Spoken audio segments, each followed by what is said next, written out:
Paradise Technocast Private Limited, Ahmedabad, India. Manufacturer of precision investment castings, also known as lost wax method castings in various grades of alloys, spread over 10,000 square meters area. The process begins with wax preparation in a melting pot and conditioning pot. Then, the aluminium tool or die developed as per customer specifications is used for wax pattern injection.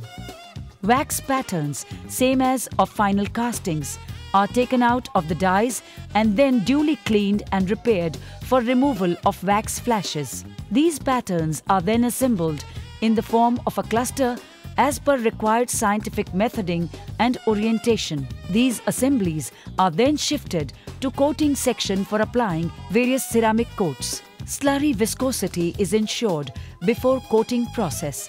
The assemblies are duly washed and cleaned by rinsing into detergent solution. Then it is dipped into a primary slurry and coated with zircon sand. These assemblies are then kept for 6 to 8 hours duration for drying in a stated controlled condition of temperature and humidity.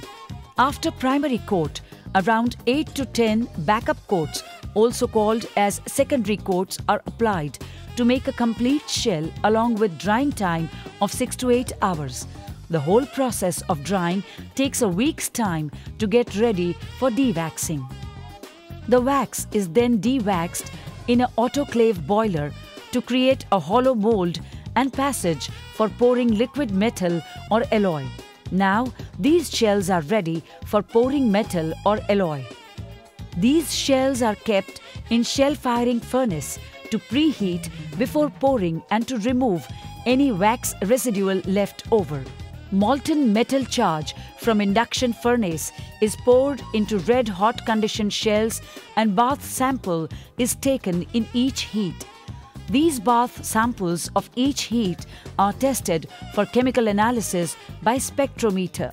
Once the heat report is confirmed to the required chemistry, then ceramic coating is removed at knockout machine, also called as vibrating machine, and subsequently gate cutting, gate grinding, belt finishing and shot blasting operations are carried out to get finished castings. Thereafter, all necessary tests like non-destructive tests, physical tests, environmental tests, surface treatments and final inspection is carried out as specified by the standards and/or by the customers.